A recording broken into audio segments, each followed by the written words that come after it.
Então,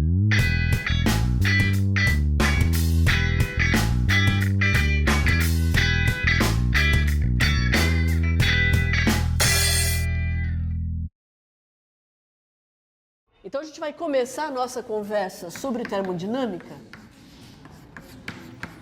falando de entalpia.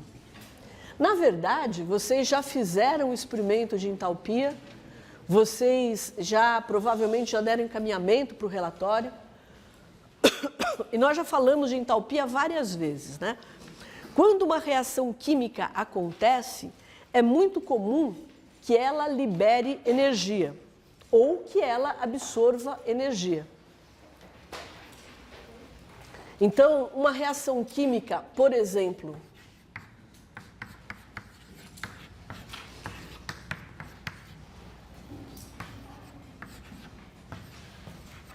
A mais B dando C mais D, essa reação aqui, ela pode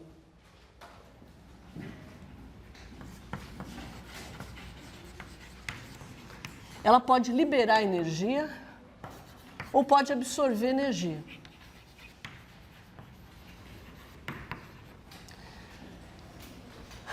Ela vai absorver energia se o conteúdo energético dos produtos for maior do que o conteúdo energético dos reagentes somados. E ela vai liberar energia se o conteúdo energético dos reagentes for maior do que o conteúdo energético dos produtos. Essa diferença de energia aqui vai para onde? Vai para o meio. E essa energia aqui, ela geralmente é qual forma de energia? Calor.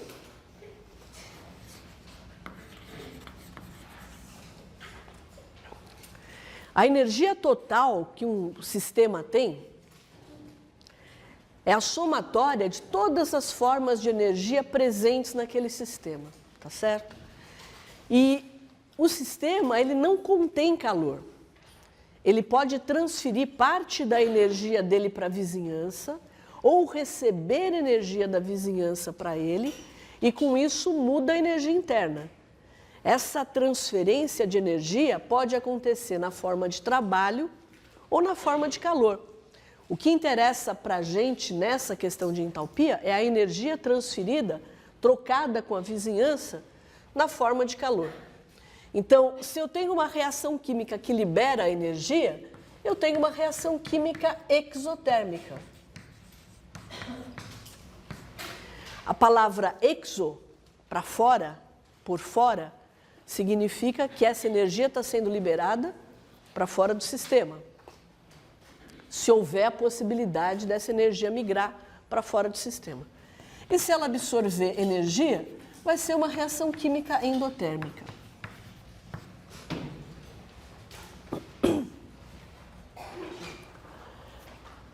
Então, vamos relembrar uma coisa que eu já falei para vocês, né? Se eu tenho, por exemplo, uma reação química acontecendo em um becker qualquer. Esse becker aqui, normalmente, ele é o meu sistema. Essa solução que contém os reagentes é o meu sistema. A parede do becker é a minha fronteira. E o meio externo é a vizinhança.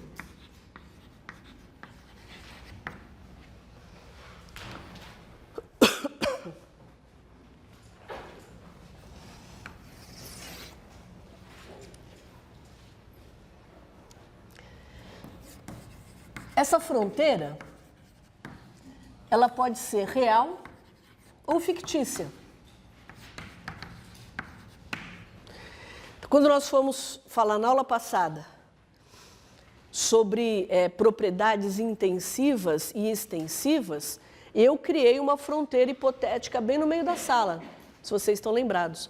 Eu dividi a sala em dois e fui avaliar a temperatura dos dois lados da sala. Essa, obviamente, é uma fronteira hipotética, uma fronteira fictícia, hipotética. Já no caso do becker, Já no caso do Becker, as paredes de vidro constituem uma fronteira real. Se o meu sistema é essa sala, eu posso considerar que as paredes da sala sejam as fronteiras desse sistema. E serão fronteiras reais. E o meu sistema, ele pode ser um sistema aberto, pode ser um sistema fechado, ou pode ser um sistema isolado. E quem vai determinar isso é o tipo de fronteira que eu tenho. No experimento que vocês fizeram na sexta-feira, nós tínhamos um becker, no qual nós misturamos os reagentes, e esse becker ficava dentro de um bloco de isopor. Por que o becker ficava dentro do bloco de isopor? Para a gente ter um isolamento térmico. A gente pretendia, idealmente, que alguma energia, como calor, fosse para a vizinhança? Não.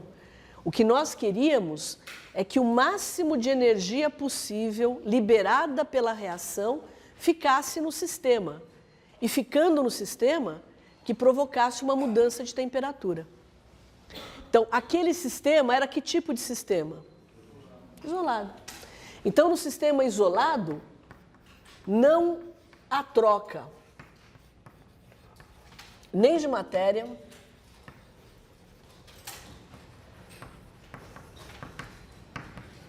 nem de energia.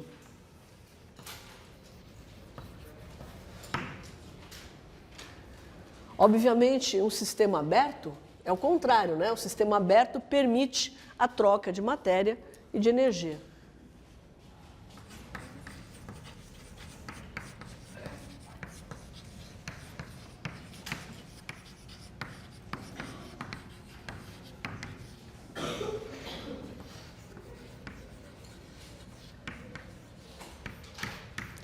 E o sistema fechado? Só energia. Então, ele permite somente a troca de energia.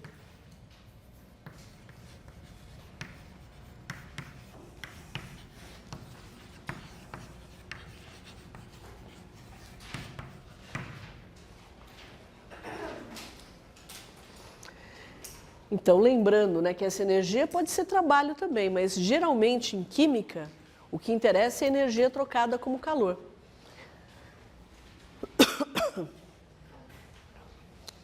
Muito bem, uma reação que nós façamos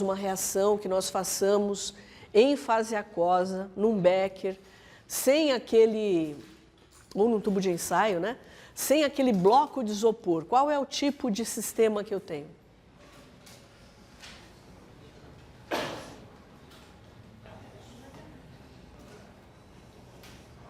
Uma reação de neutralização, um ácido forte com uma base forte. É aberto ou é fechado?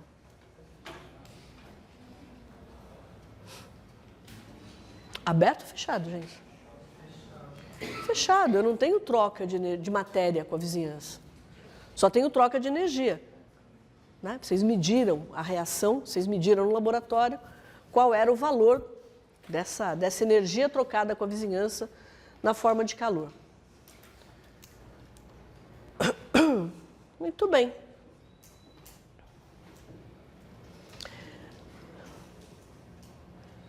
Nós já vimos também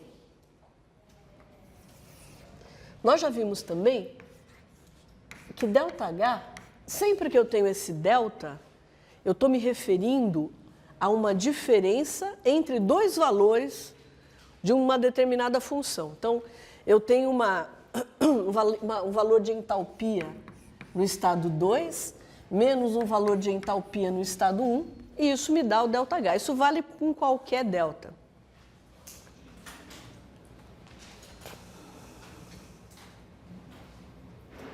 E quem que é ΔH na prática, na maioria das situações?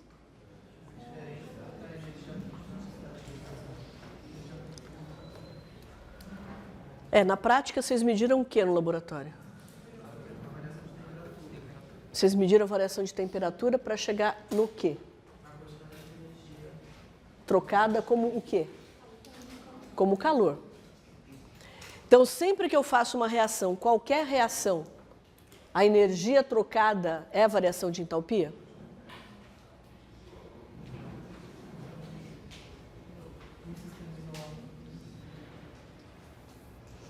Eu já defini isso algumas vezes em sala de aula, né? Eu falei, ó, vou ficar repetindo porque vai chegar lá na frente, vocês vão lembrar que eu já falei isso. Vocês entenderam a minha pergunta? Vocês fazem uma reação química. Não estou falando no laboratório, uma reação química qualquer. Ó, por exemplo, eu falei da neutralização e falei que na neutralização aquele meu sistema, né, em condições normais, está se comportando como um sistema fechado. Porque não tem porquê, numa reação de neutralização, eu trocar matéria com a vizinhança. Mas se eu fizer aquela reação de carbonato com ácido, se eu tratar um carbonato qualquer com ácido, vai acontecer o quê? Vai liberar CO2. Esse CO2 vai para onde? Vai para a vizinhança. Essa é uma reação típica na qual a reação, durante a reação, há troca de matéria e de energia com a vizinhança. Então, nem toda reação química que acontece vai acontecer e vai caracterizar um sistema fechado, né? E também nem toda troca de calor que acontecer durante uma reação química, nem toda troca de energia como calor, eu vou falar troca de calor para simplificar a nossa história, vai ser igual a ΔH. Qual é a condição? ΔH é igual ao calor quando?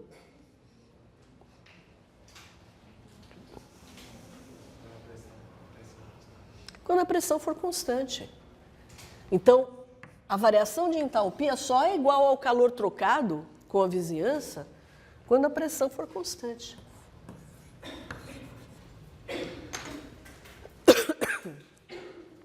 Dalve se a pressão não for constante. Se a pressão não for constante, o valor de Q que eu vou obter não é a variação de entalpia.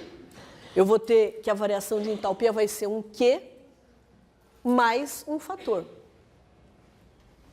Mas não vai ser igual, numericamente igual ao calor trocado.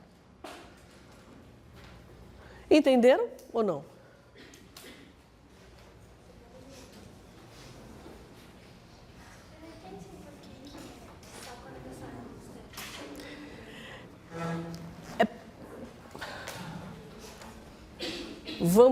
Vamos tentar explicar assim, ó.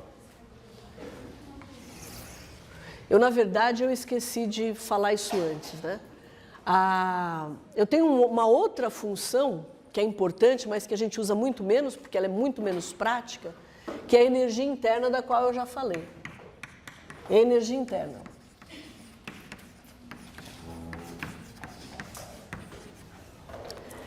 E se eu faço uma reação química, é óbvio que a energia interna vai mudar. Quando eu olho para a diferença de energia, que a gente faz aqueles diagramas, aquela diferença de energia ali, se for E, é uma variação de energia interna. Se eu for fazendo um gráfico, a diferença de energia de reagente e de produto, aqui no meu eixo das ordenadas, aqui não pode ser energia interna, aqui tem que ser entalpia. Porque energia interna e entalpia são duas coisas diferentes. Então, a energia interna é a somatória de todas as formas de energia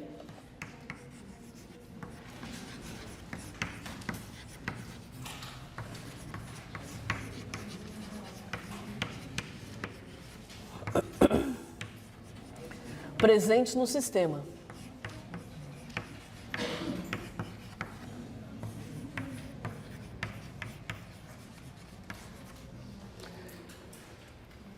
E aí, a variação da energia interna eu também escrevo como um ΔE.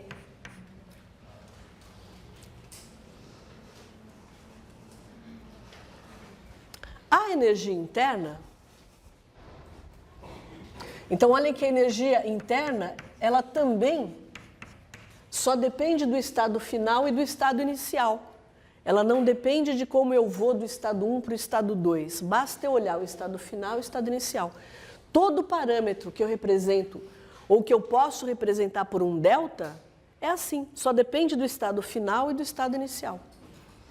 Agora, quais são as variáveis que afetam essa energia interna?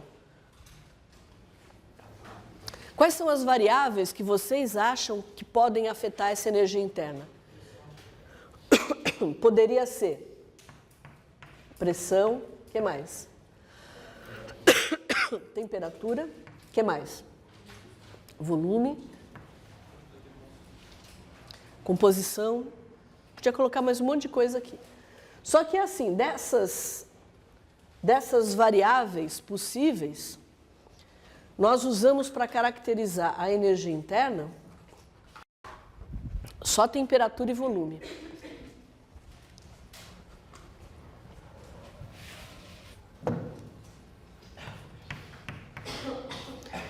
E a entalpia, a mesma coisa. A entalpia, nós também poderíamos usar temperatura, pressão, volume, composição, mas para um sistema de composição fixa, que é o nosso ponto de partida, pelo menos por enquanto, a entalpia ela vai depender de temperatura e de pressão. Por que de temperatura e de pressão, aqui de temperatura e de volume? Porque se ali a entalpia dependesse também da temperatura e do volume, ela seria igual à energia interna, e são propriedades diferentes.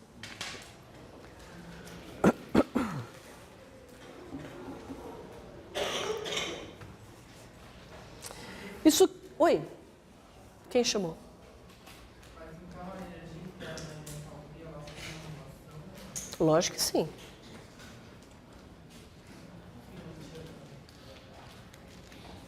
Então, por enquanto, não tem muito o que enxergar, né? Assim, existe uma função termodinâmica que eu acho que é clara para vocês o que significa, a energia do sistema. Tá? Essa energia do sistema ela deve depender da temperatura. Por que que eu sei que depende da temperatura?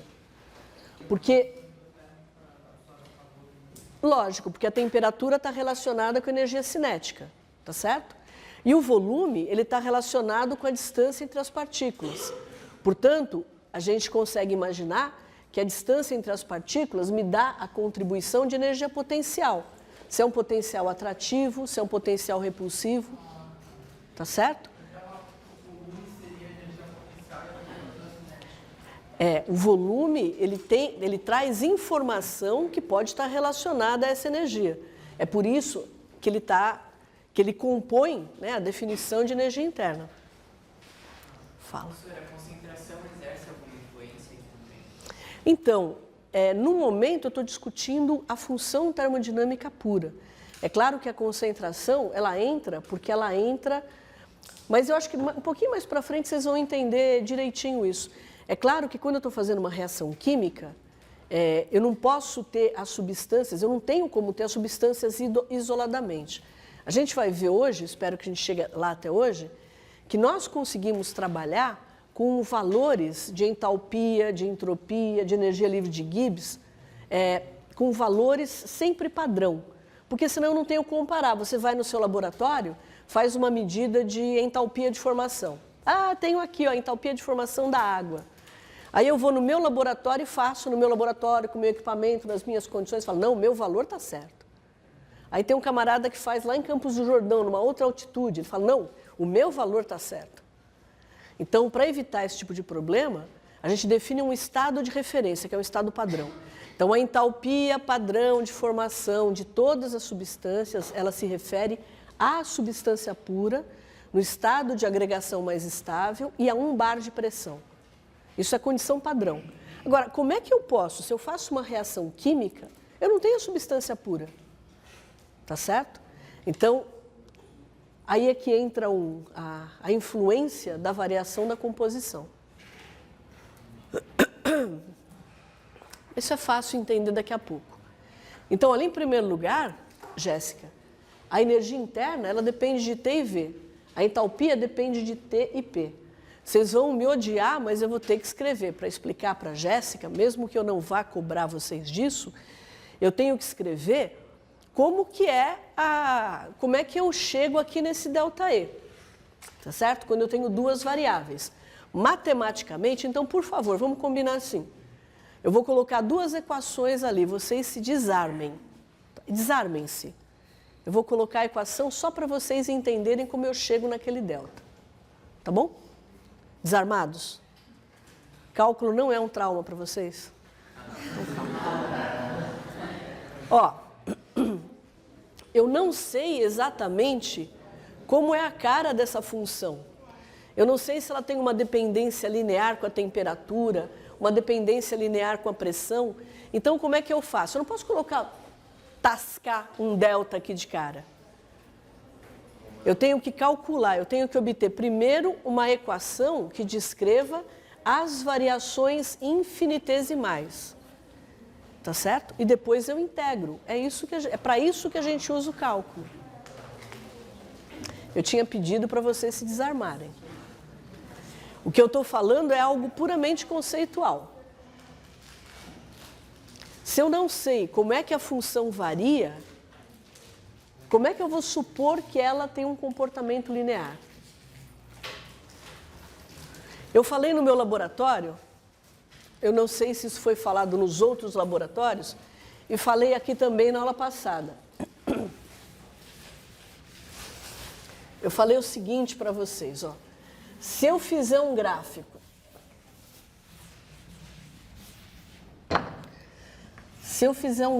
da entalpia em função da temperatura, se eu vou fazer um gráfico de H, entalpia, em função da temperatura, eu tenho que supor que P é constante.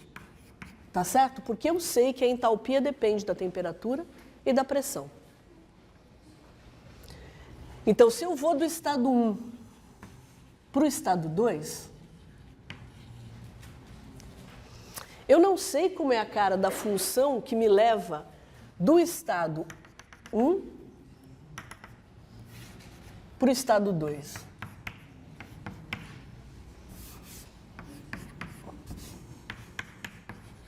Eu não sei. Isso aqui pode ser uma reta ou pode não ser. Na prática não é uma reta. Na prática é uma coisa assim. Como é que eu descrevo isso? Por exemplo, para um gás ideal, isso aqui é uma reta. Para substâncias normais, substâncias reais, isso aqui não é uma reta. É uma curva. E o formato dessa curva vai mudar de substância para substância. Então, se eu escrever, por exemplo, como vocês fizeram para colocar no relatório, né? Que eu tenho um ΔH sobre um ΔT, e ΔH sobre ΔT é igual à capacidade calorífica, a pressão constante,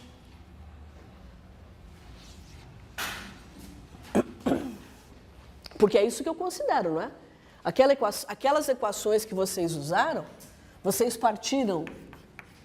Vocês podem não ter se dado conta, mas vocês estão fazendo SCP vezes ΔT. A capacidade calorífica que vocês usaram é a pressão constante.